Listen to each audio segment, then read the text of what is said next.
So the Irish people have given an enormous two-fingered salute to the establishment. The government has been defeated in 2 referendums, one around changing the meaning of the family, another wanting to remove references to women's role in the home. And they've been defeated very, very comprehensively. Let's have a look at what the Taoiseach, Leo Varadkar, had to say. Taoiseach, were you surprised by the result today when you launched this campaign? Were you confident that the amendments would pass?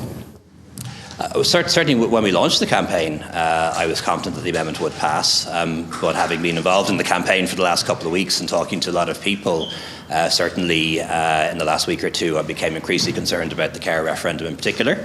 I thought we were in a stronger place on the family referendum, but clearly I was incorrect. And I think if we ever needed proof positive that opinion polls don't predict the outcome of elections and referendums, we have it now once again.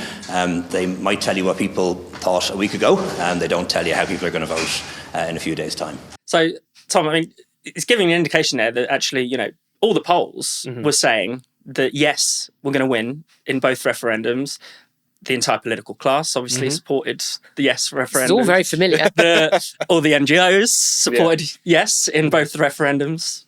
But it didn't work out that way. No, it's a story as old as time. It's not like at this point. That was 2016. At least as old as 2016. It's so fascinating. I mean, I think it was one constituency which voted yes, but only to one of the measures. It just the chasm between all of the political class in Ireland and the voters is so stark. And it is a reminder of a string of referendums we had in recent years. Obviously, there's Brexit, of course, which people talk about it as if it's a close-run thing. First of all, it was the 52% was the biggest democratic mandate ever. But also, we talk about these things on a constituency level. If Brexit was a general election, it would have been like north of 400 seats. It was a very emphatic win, which is why 2019 happened. Similarly, I think is also really reminiscent of the Australian referendum recently on the voice of Parliament, where you basically have not only that consensus, but also the sense of condescension towards ordinary people. And it's just fascinating at a time in which particularly now, politics feels very much on the kind of cultural terrain. It feels like, particularly amongst the kind of mainstream political parties, they don't disagree very much on those issues, and they kind of want to impose this agenda from on high. But not only is there a big gap between them and the public, there's also this growing resistance. There's also, even though there might, even in this particular referendum, you look at some of those wordings, you think, would people care that much? Obviously they did, because they rightly intuit the sense that they're having an agenda shoved down their throat, or that their values are being redefined from on high. And even if, some of the wording in a constitution that's been around for, knocking on for 100 years might be a little bit outdated here or there, there's obviously there's obviously a bristling against that, and long may that continue, I think. And Julia, I mean, it's so obvious if you're talking about, a lot of people have said this kind of referendum on woke. Yeah. And if you ever ask the public about any of these woke ideas, you know how they feel about it. Well, if you ask them publicly, or if they can actually just do a vote, and then they don't. That's true, that's people won't say all the right things. Like, they all pretend they care about net zero as well. I have to say, if I were involved in this referendum, I would have, as a woman, wanted to change about women's duties in the home. Yeah. Hello, husband, if you're listening. But certainly the definition on the family is that the idea that, there are many different forms of family. We've been told this so many times by so many people, particularly on the left, about, there's so many different kinds of families. Yes, and the one that works best is the one where 2 people are married to each other. And it doesn't matter whether it's a man and a woman, or 2 men or 2 women, but the one that works best for the couple and for the children, crucially, is the one where you are married to each other. And it's absolutely crazy that little piece of paper means so much. But as a married woman, I know it does, and the stats bear that out. So it's crazy for governments to say, well, lots of people live differently. Well, that's fine. That's their choice. But I don't think we should be idealising that as a good thing. But the other thing about this, what was fascinating, was you're holding a referendum on changing some words in the Constitution, which my guess is most people had no idea about in the first place anyway. Is life in Ireland right now so idyllic, so perfect and pastoral? The lambs are gambling away. Everyone's got money coming out of their ears. They can have the heating on all the time because life is so cheap. Food plentiful. Everyone's got the job they want. Is life so wonderful that the Irish government has got time to waste the energy, resources, the bandwidth of government on such an utterly pointless, meaningless, ridiculous referendum? Apparently, yes. Let's all move to Ireland. It sounds bloody great over there. Well, I mean, maybe it doesn't sound so great. I mean, thinking about the way that Ireland does seem to sort of embody a lot of the worst of woke in many ways. I'm thinking a little bit about the recent hate crime law, for instance, Tom.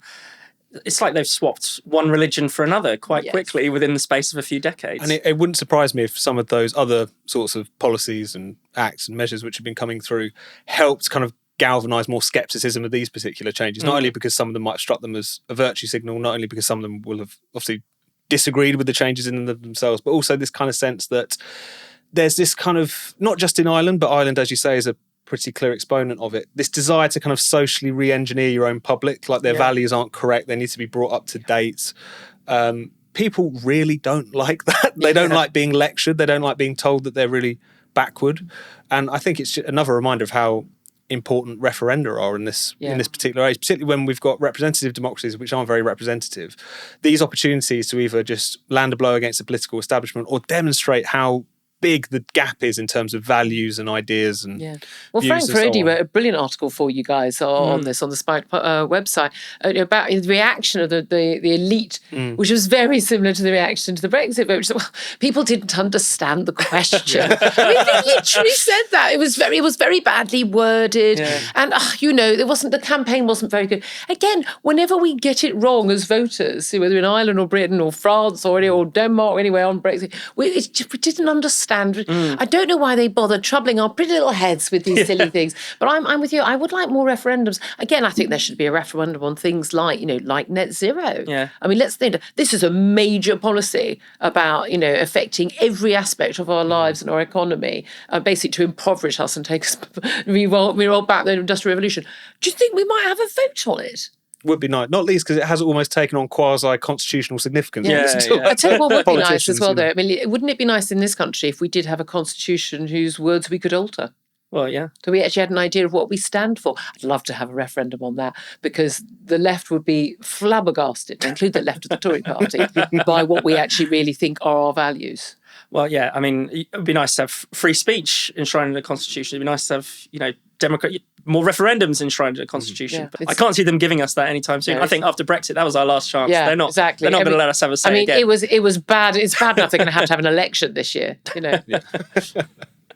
I say it was nice to see the Irish elites accept the result of a referendum. Yeah, that's true. Which hasn't always been the case. Well done then. A lesson for everybody. Well, thanks everyone. Thanks, Julia, for coming. See you soon, hopefully. Thank you very much. Well, I'm only going to come back if I can just steal another one of these spiked mugs. I think you guys should sell these. These are amazing. They're really nice. Would you not want to buy one of these spiked mugs, everybody? Cheers.